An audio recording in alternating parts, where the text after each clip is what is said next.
You do want countries to be really good at a particular thing and make that thing. Also, it encourages innovation if you have competition. If the Germans are making better cars, we have to make better cars. We have to compete with them, which is like one of the things that happened during like the 80s and 90s, and America was making crap cars and Germany was making much better ones. Yeah, exactly. Yeah. I mean, the Japanese car, basically the American car industry got really lazy in the 70s and 80s, and then the Japanese and German car companies came in and just cleaned the clock, when there was like an old joke from that is kind of telling. It's a very old joke where it's like, why did the Japanese car companies beat the American car companies? It's like, in the Japanese car company you had 8 people rowing and 1 person steering, and in the American car company you had 8 people steering and 1 person rowing. If this was a boat, so imagine a boat race. Yeah. Boat race, Japanese boat, you've got 8 people rowing, 1 person steering. In the American boat, you got 1 person rowing and 8 people steering. And when the American car company loses the race, they fire the rower. And it's like, okay, that was actually kind of true. Yeah, one of the things, things, everyone wants to be the boss, and not everybody wants to do the work, type of thing. Yeah.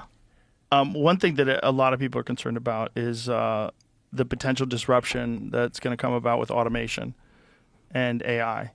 That a lot of these jobs, manufacturing jobs, Teamsters, all that stuff, is going to be eliminated. What you're at the forefront of this. So how do you see this playing out, and what do you think that can be done to mitigate a lot of the loss of purpose that a lot of people are going to feel, loss of income? Obviously, universal basic income is being floated about, but that seems to me to only be part of the problem. Another big part of the problem is people losing a sense of purpose. Yeah, no, we're talking about something which is still pretty far in the future. How far do you think it is? Well, I mean, it's probably, I don't know, 15, 20 years type of thing. So we've got like immediate issues. We've got short-term issues that are, I don't know, 1 to 3 years. Medium-term issues like 5 to 10 years. Longer-term issues which are like maybe 20 years. Longer-term, I think there is this question, if you have AI and robotics, how do you find meaning in life? If the computer can do everything better than you can, and the robot can do everything better than you can. But we're still... We've got a long way to go before that, and and I do think it's like 80% likely to be a good outcome, like maybe 90.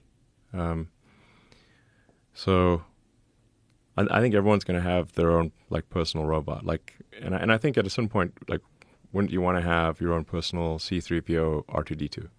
So it's going to be essentially just like everyone has their own phone. Yeah, everyone will have their own robot buddy. Like literally. Well, it would be great if it protected you. Like if you walk down the street of New York City, you have a Terminator with you. I don't know about the Terminator. Hopefully, we got to avoid. We don't want this to be the plot of a James Cameron. We want more Gene Roddenberry than James Cameron movie situation. But it would be fascinating to watch some rich person walk down the street of New York City, flanked by 2 giant Tesla robots. Jack Tesla robots like that were there to protect you. But just fully robots. Somebody fully robot there to protect you from a bad neighborhood. Yeah. That would be very interesting. I mean, you could potentially see that. Yeah. Restaurants would probably have no robot rules. You can't bring a robot.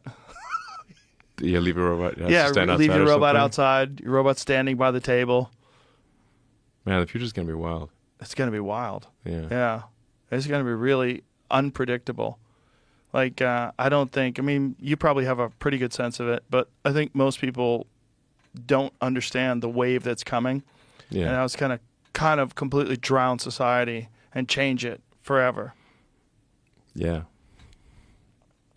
We have, like I said, it's not going to happen like overnight, but it's 20 years from now.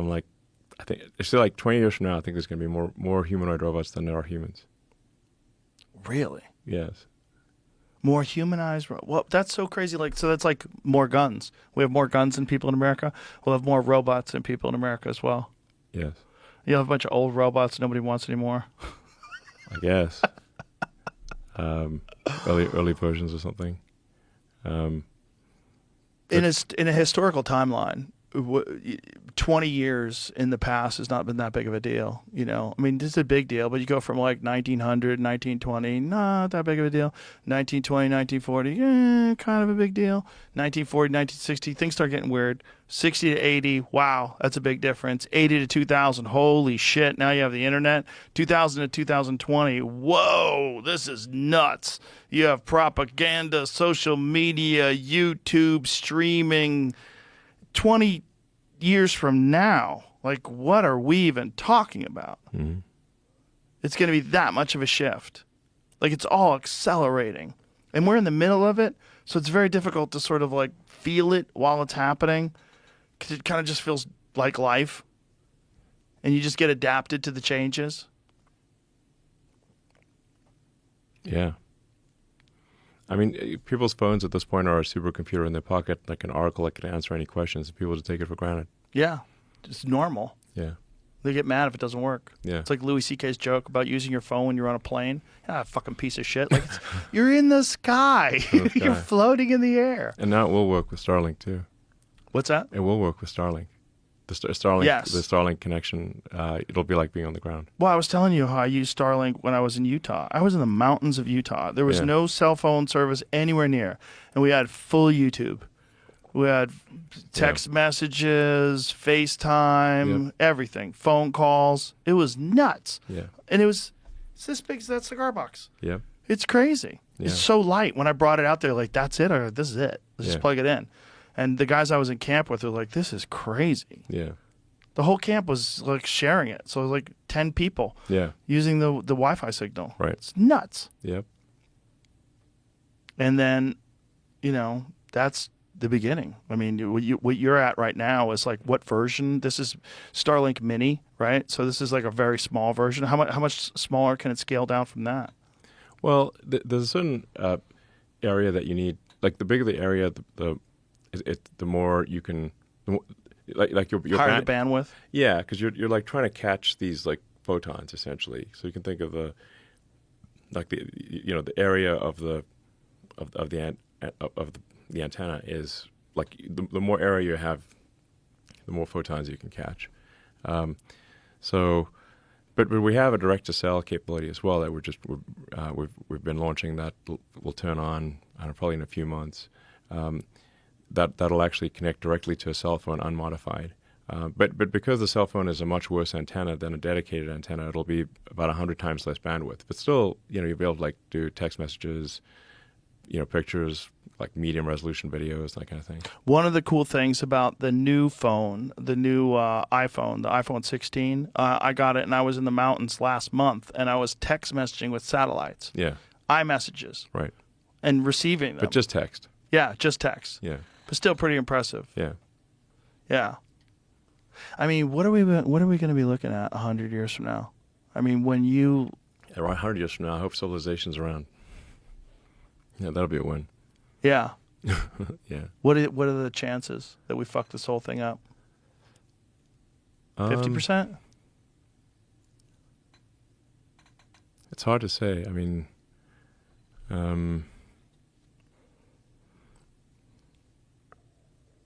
I guess not. Like, I don't think civilization will be totally destroyed unless there's like some really massive global thermonuclear war. But I mean, Stephen Hawking he would say that there was like at least a 1% chance of total annihilation every century. That was his rough estimate. But there's a much bigger chance of civilization being less capable than it is today. So you say like, well, because you look at, say, these various civilizations throughout history, whether it's like ancient Sumerians or the, Egyptians, the Romans, like there's like a life cycle to civilization. They reached a peak and then they started subsiding. So I think a bigger question is like, well, will our technology level be better or worse than it is today in 100 years? I think it's probably going to be better. I think, but any estimates are going to be so.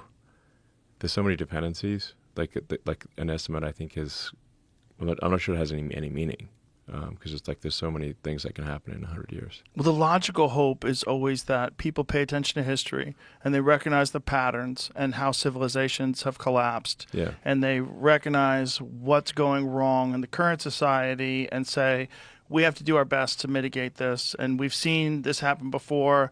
Let's course correct and let's sort of manage what we've got here now and maintain what we've got here now, because it's pretty extraordinary. Yes. This is what we're hoping for with this election. This is what we're hoping for with the future, is that people can see we are on a bad path and something can be done right now. And it might be the only moment in history where this is possible, because if they do lock the country down and make it so that voting is kind of bullshit, and you're only voting for primaries, exactly. and the people that they put in the primaries, they're controlling that in the first place. Yep. You don't really have democracy anymore. You don't really have choice. Exactly. You don't really have freedom. That's right. Yeah, I think freedom is fundamentally at stake in the election tomorrow, and we'll know. I think we'll know by the end of the day tomorrow. I don't think it's going to take. It's not going to be like days after the election. I think we'll know tomorrow. Are you optimistic? I'm currently optimistic, but the biggest factor here is that men need to vote. That is the biggest issue. So I don't know what the reason is, but men just vote at a much lower rate than women. I think it's like 9%, right? Someone just told me that today. It's a big difference. I'm just like saying this is a message to the men out there: vote like your life depends on it, because I think it does. Vote tomorrow like your life depends on it. Nothing is more important. I agree. Yeah. Listen, man, thank you for being here. I know you're busy as fuck, so I really appreciate your time. You're welcome. And again, I thank you so much for buying Twitter, because I really do believe that you've changed the course of history. I really do think you've created a pathway where people can actually express themselves and actually exchange information that really didn't exist before. And I think it was dangerous. It is dangerous. Hopefully I live long enough to see my kids grow up and people on Mars. That would be cool. That's all I'm asking for here. I don't think that's too much to ask. Yeah. Thank you very much. Appreciate Appreciate you. having me on. Thank you. All right. All right. Bye, buddy.